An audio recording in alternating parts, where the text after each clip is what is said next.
করছিস? আমি পেয়েছি। আমি আমি গেড়ে গুগলি তুলছি গো। গেড়ে গুগলি এখন? আরে তোলে কাল সকালে তোল। এই জলের সাপ খোপ কত কি আছে, তোর ভয় ডর নেই? আরে জলের সাপ কত বিষাক্ত তুই জানিস? উঠে বলছি।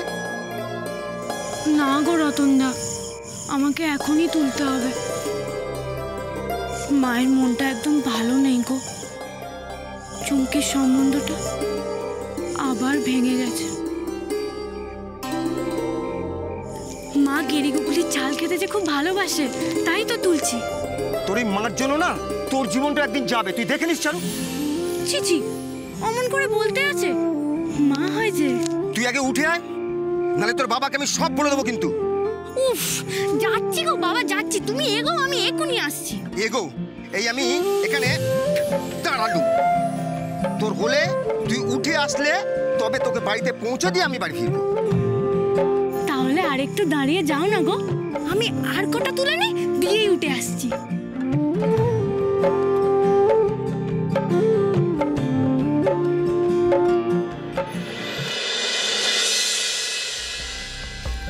কালকে থেকে তো উঠে পড়ে লাগতে হবে নতুন সম্বন্ধের জন্য, নাকি? ওই দেখো, একটা কথা জিজ্ঞেস করছি, উত্তর তো দেয় মানুষে। কি উত্তর দেবো শুনে? নতুন সম্বন্ধ, নতুন সম্বন্ধ, নতুন সম্বন্ধ আনলে কি রাজ্য লাভটা হবে? তুমি তো ঝুড়ি ঝুড়ি মিথ্যা কথা বললে। কোনো নতুন সম্বন্ধ টিকবে? কি বলবো আমি? হ্যাঁ, কি বলবো? সত্যি কথা বলবো। সত্যি কথা বললে কি পাত্র পাওয়া যাবে? ওই তো মুদিখানার মালিক, চাষা, নয় ওই সাইকেল চালানোর দোকানে, সব ভালো পাত্র জুটবে আমাদের। ভালো পাত্র আমার দরকার নেই। আমি এমন পাত্র চাই যে আমার মেয়েকে খাওয়াতে পারবে, পড়াতে পারবে। ভালো পাত্র আমার দরকার নেই। হ্যাঁ, সেই দরকারে তুমি কি বুঝবে? আমি এইভাবে এখানে ভিখিরির মতন থাকতে পারবো না। মাধব, কি জানি কি হচ্ছে বাড়িতে। ঠিকই তো বলেছে মেয়েটা, একদম ঠিক কথা বলেছে। হ্যাঁ, মানুষের জীবনে কোনো সকাল লাভ নেই। অবশ্য তুমি কি করে বুঝবে? আমার মেয়েটার জন্য হাতে ধরে কোনোদিনও কোনো জিনিস এনেছো? তবে তোমাকেও একটা কথা বলে দিলাম চারুর বাবা, এই যে এই চুমকির বিয়ে যদি আমি কোনো বড় লোকের বাড়িতে না দিতে পেরেছি, তাহলে আমার নামও ঝুম্পা নয়। হ্যাঁ মা, এইখানে থাকলে না আমার কিচ্ছু হবে না। তুমি যে করে হোক আমাকে কলকাতা পাঠাও। কলকাতায় যাবে না আরো কিছু?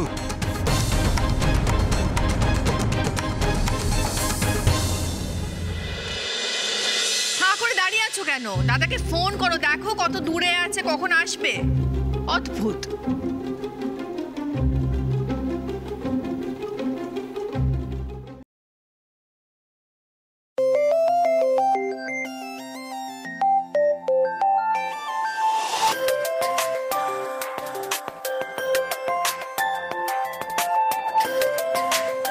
তো ব্রোয়ের রিংটোন ফিরে যখন এসছি, তাহলে আর ফোন ধরে লাভ নেই। ফোন ধরলো না। ধরলো না মানে? আবার ট্রাই করো। মা, কি হয়েছে?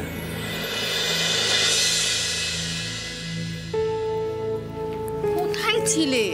টেনশনে তো আমি প্রায় মারাই যাচ্ছিলাম। চিল মা, কি ঘটেছে একটু শান্ত হয়ে বলো। কি আবার ঘটবে আর্য? তুমি আসছো না দেখে আমার টেনশন হচ্ছিল না বাবা। আর সেই টেনশন থেকে তোমার অংশের উপর রাখ, তাই তো?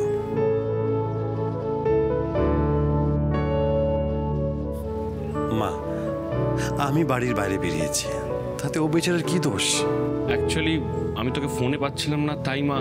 বাইরে ছিলাম, তাই কখনো হয়তো টাওয়ার পাইনি।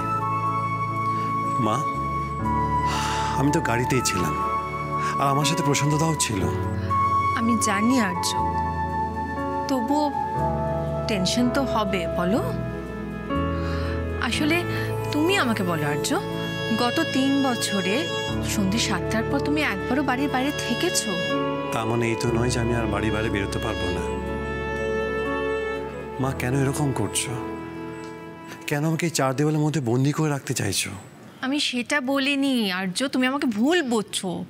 রাত হয়ে গেছে বলে আমি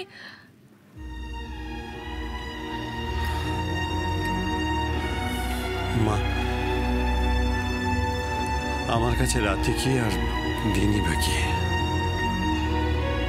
শুধু ঘড়ির নিয়ম মাত্র। মা, আমার আলাদা করে কখনো কোনো অসুবিধা হয় না তো?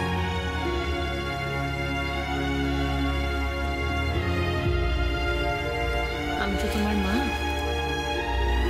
তাই আমার টেনশনটা কেন হয় সেটা আমি তোমাকে বুঝিয়ে। টেনশন করো না মা, এবারে অভ্যেস করো। আমি তো আগেও রাত করে বাড়ি ফিরতাম, তাহলে আর আমার ইচ্ছে করলে আমি কি বাড়ি থেকে বেরোতে পারবো না? মা, নিজেকে অনর্থক চিন্তা থেকে বার করো প্লিজ। এই জন্য যত তাড়াতাড়ি সম্ভব তোমার বিয়ে দিয়ে তোমাকে তোমার বউয়ের হাতে তুলে দিতে চাই আমি, তাহলে আমার এই চিন্তার হাত থেকে মুক্তি। তার মানে তুমি আমার বিয়ে দিয়ে তোমার সব টেনশন তোমার বৌমা ঘাড়ে ফেলবে, আর তোমার বদলে সে মেয়ে টেনশন করবে, তাই তো? এক্স্যাক্টলি। এবার মার সাথে হাসি মজা হয়ে গেলে দু ভাই চেঞ্জ করে এসো, আমি খাবার রেডি করছি। এসো। সাজিরে বাতি